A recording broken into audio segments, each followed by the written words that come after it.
Well, this is day 8 FCF in our journey where we've been dealing with the subject of painful memories. And we're going to look into the life of the Apostle Paul. And in his writings that we have in the New Testament, he wrote 13 books in the New Testament.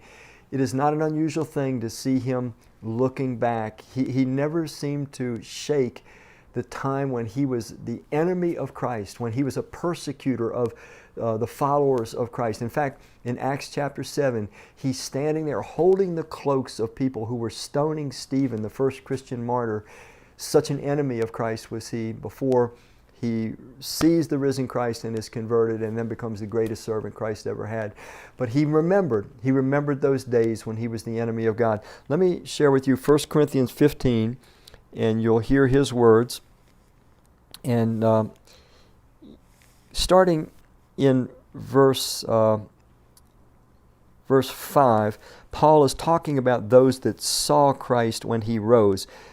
1 Corinthians 15:5, and after that he appeared to Peter and then to the 12. After that he appeared to more than 500 of the brothers at the same time, most of whom are still alive, though some have fallen asleep. Then he appeared to James, then to all the apostles, and last of all he appeared to me, Paul talking about himself, also as one abnormally born. For I am the least of the apostles and do not even deserve to be called an apostle, because I persecuted the church of God. Noticed his painful memory. He couldn't shake it, that he felt like he didn't even deserve to be an apostle because he had persecuted the church of God. But listen to what he goes on to say.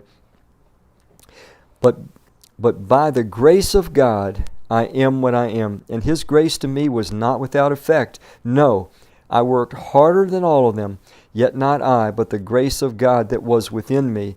Whether then it was I or they, this is what we preach, and this is what you have believed.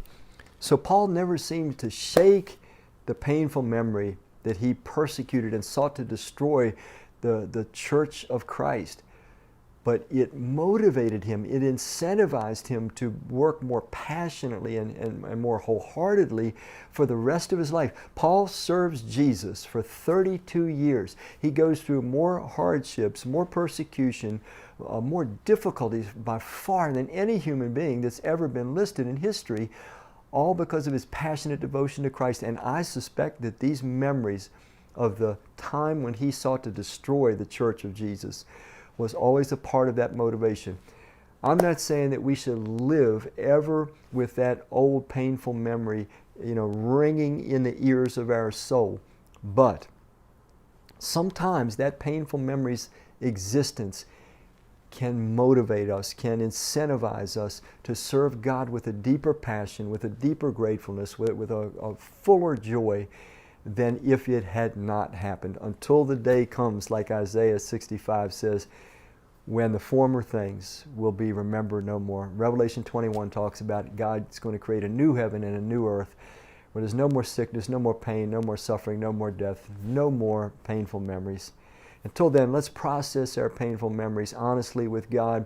If we need help, if we get stuck, if it's bringing us into depression, let's get some help with a fellow follower of Christ or a good fellow follower, Christian counselor, so that we can get back on our feet by God's grace.